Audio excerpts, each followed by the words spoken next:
What do you mean about the glorious God Emperor's domain, you heretic scum? Exactly. Burn at the stake for your lives. This week, we're going to take a look at Lord Duncan's new Kickstarter for his paint line, as well as the new paint line from the team-up of WizKids and Vallejo. And we're going to check back in with Warhammer Plus. Let's go ahead and get into this week's tabletop news.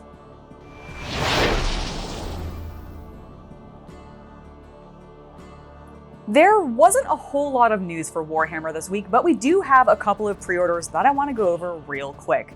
Not only do we have the Orruk and the Stormcast Eternal Codexes, or I guess they call them battletomes, available, they are also going to have the data cards as well as the custom dice, so if you were looking forward to those, you can pre-order them now.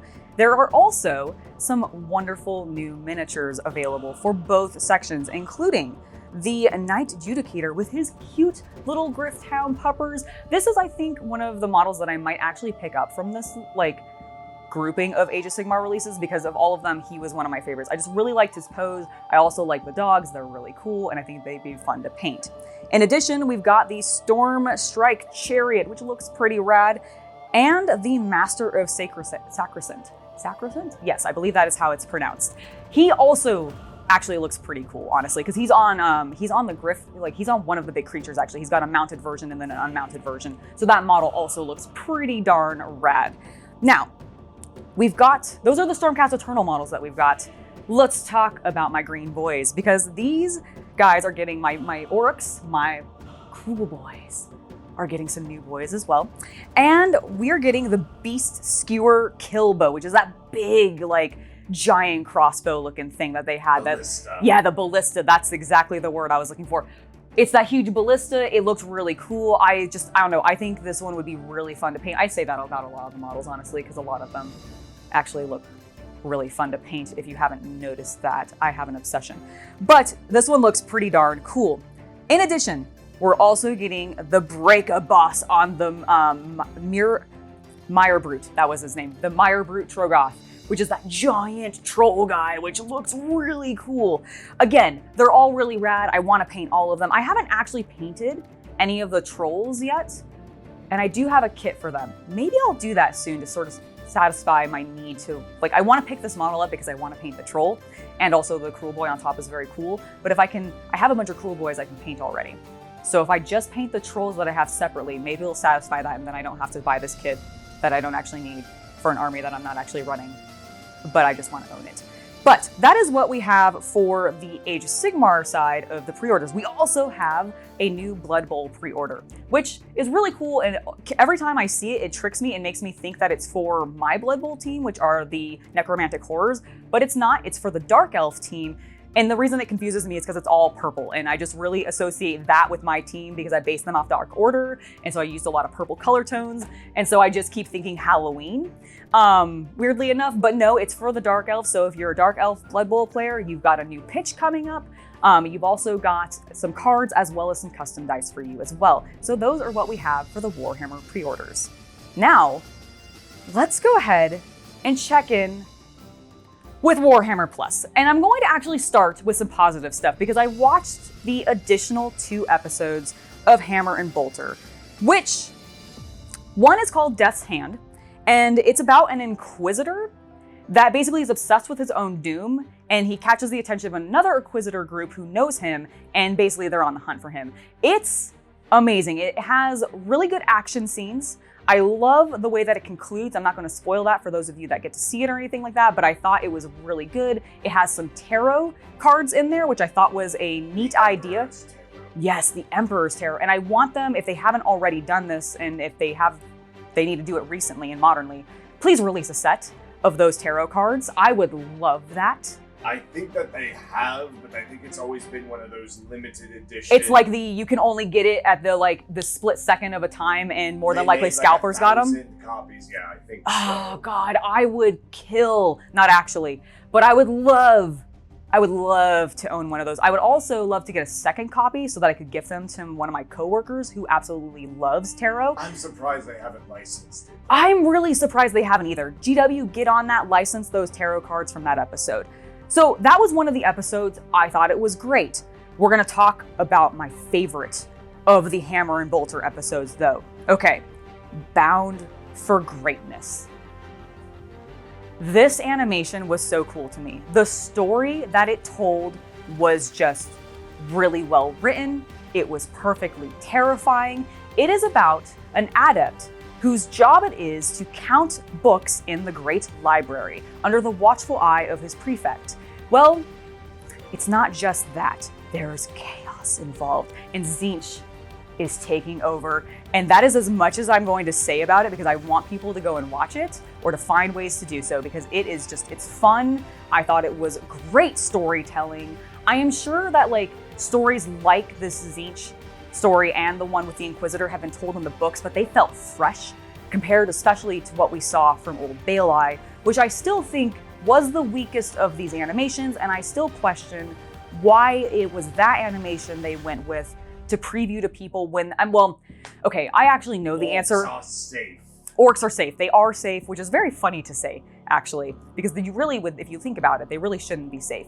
But in comparison to the other 2 episodes, in regards to it being the public-facing, maybe moms with their kids are watching this together, yeah, it was the safer one to show, because there's a lot of like darker, much more grimdark stuff that happens in the other 2 episodes, and I hope we continue to see more of that. I'm just imagining little moms and Jimmy sitting down to watch the tale of Commissar Yarrick together. Right? No, well, they do. They go and they sit down and they've got their popcorn and stuff, and they're enjoying a good story of the Imperium and of orcs, and how, Commissar Yarrick is a great man, because this is the Imperium, and of course these are Imperial citizens, and I'm sure it's told from a different perspective for them. But I want to now move on, because I really liked Hammer and Bolter. I thought those were great, and I am continuing to enjoy the masterclass painting with Louise Sugden. She had another episode out where it covered some black armor that I thought was really good, although she did a glaze over top that made it feel very blue, so I'd question if I would consider it myself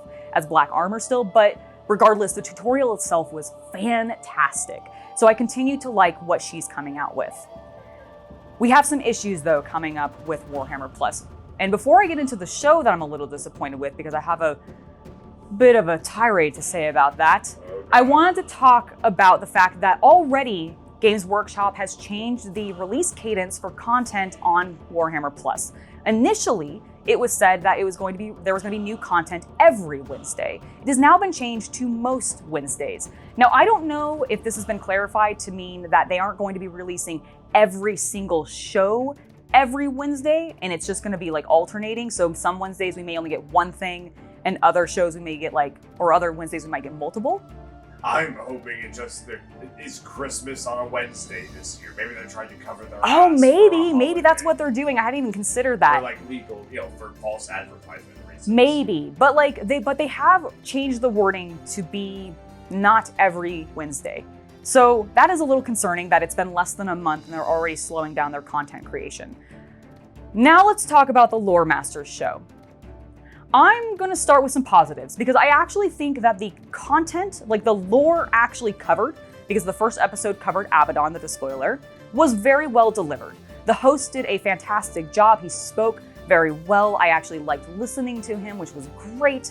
And I thought the information provided was wonderful. That is where my positive review of this show ends. Okay.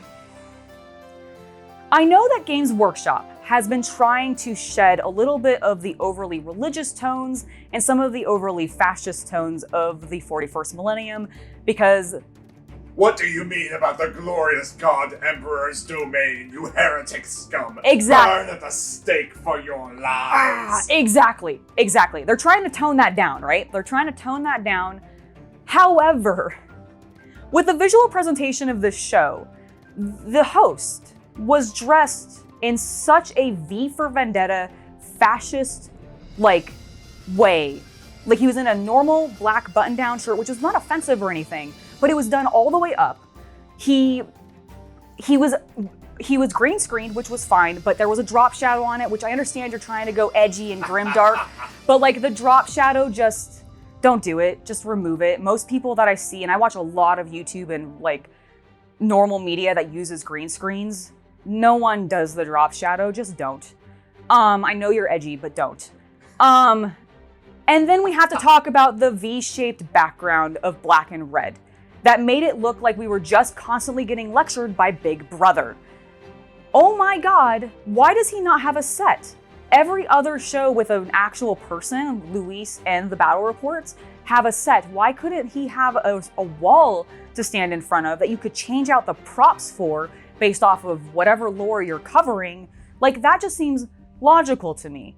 I don't, like, the visual presentation every time we saw the host, which is not the problem with the host, let me make that very clear. It's just that the background and the way they had him dress and the fact that they never pulled away, it was always a bust shot of him. We never like changed camera angle or anything like that. If you're trying to make it feel like a Imperial broadcast, which I kind of got the impression maybe that's what they were going for, I still think you should be able to zoom in and out with the camera, maybe have a slightly different angle.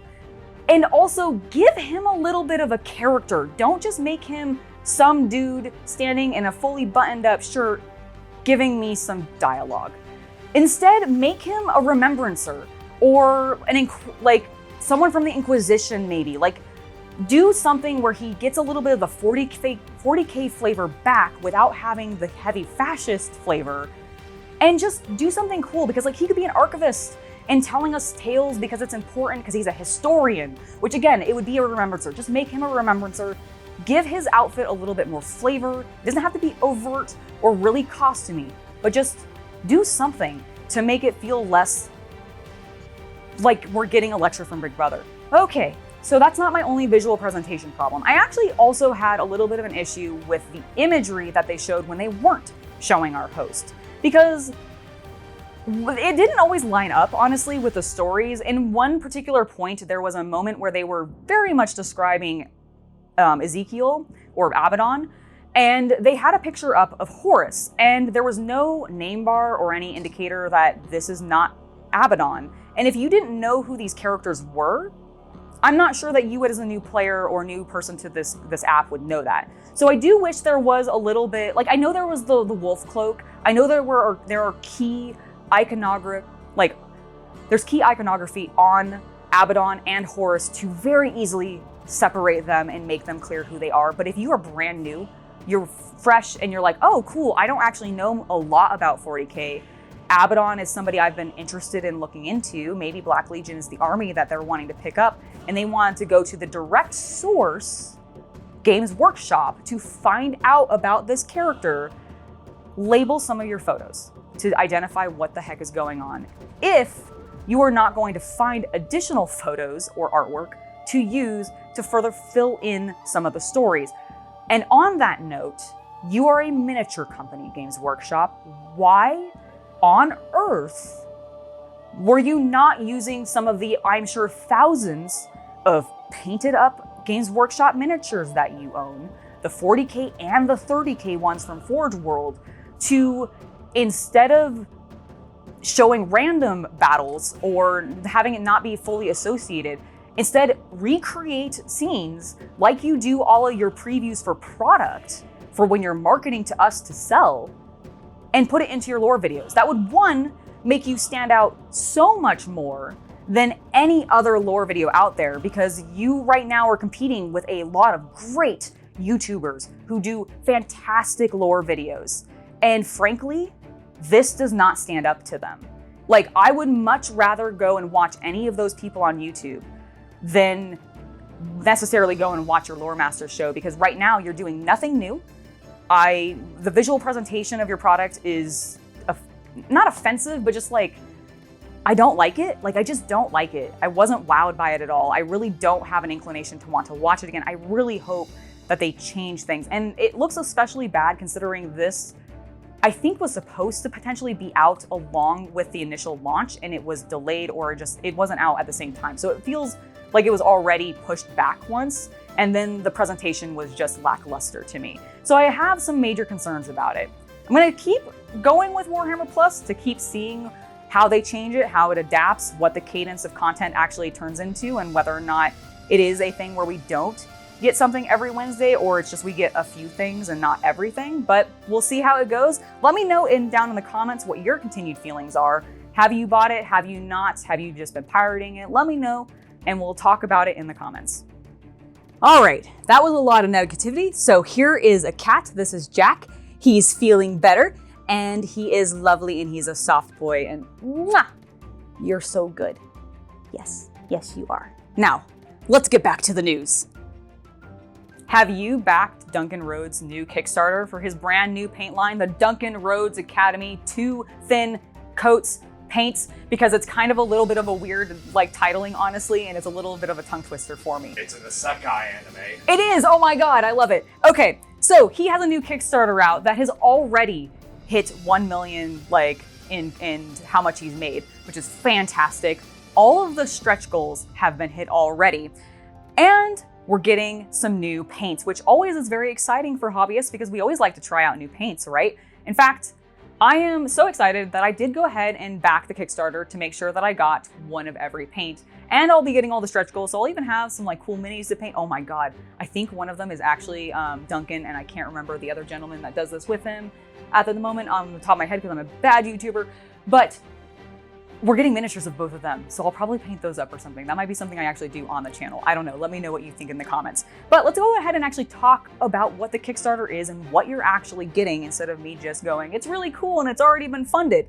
So it is going to be 54 colors, a beautiful, honestly looking range of highlights, midtones, and shadows. And then of course there will be 6 washes. And I think as part of the stretch goals, I believe there are a couple of technical paints as well. I think one that does blood. So these all look really cool, actually. They are supposedly going to be, Duncan worked on them. They're going to be finely tuned to how he would want them. So they're going to have a specific medium in them for flow. They're going to have a certain tooth so that the pigment consistency is really nice. I have high expectations of this. I can't wait to compare them to not only Citadel's products, but as well as Vallejo or War Paints from Army Painter, because those are the 3 that I tend to go between and everything. And I really hope to really be thrilled by these, honestly. I am going to be curious to see if, and he does have this in an FAQ, if they end up doing a retailer thing or not, and whether or not he actually takes it to a more retailer friendly level. But regardless, right now, you can still get in on the Kickstarter. Like I said, all the stretch goals have been met and everything, so whatever you go in at, you'll get those stretch goals, I believe, included, depending on what tier you're picking. And you can get a bunch of new paints. Now, I don't know when they're shipping. Specifically, I did look earlier on the Kickstarter, and I didn't see anywhere that specifically said where it's shipping, but because it's only 72 hours in, they may not have that fully announced because they don't know how many they're going to make, although it does seem like it's going to be a lot considering the number of people who have already put in and pledged on the Kickstarter. Moving on from Kickstarter paints from Duncan Rhodes, we're now going to talk about a new line of paints from both Vallejo and WizKids. In line with the WizKids' new launch of the Frameworks miniatures that they're going to be having, they're also coming out with a new line of paints in conjunction with Vallejo called D&D Prismatic Paints, which are, honestly, they look neat. They kind of remind me of the Vallejo sets that you can already get where it is D&D themed colors, so I wonder if it's going to be a continuation of that or include some of those. And I also am very curious about this particular paint line, if this is why we haven't seen, I as a buyer have not been able to restock Vallejo paints, except for the sets, for a really long time, the individual bottles. And I'm really curious if this is part of the reason we haven't seen that, because as part of this line, we are getting 60 paints, but 20 of them are going to be new colors. Now, I don't know if this means that they've just relabeled and used D&D themed names on these new colors and they're already existing Vallejo paints, or if they're actually new pigment mixes and so it's going to be different ratios of colors together and they are totally fresh colors.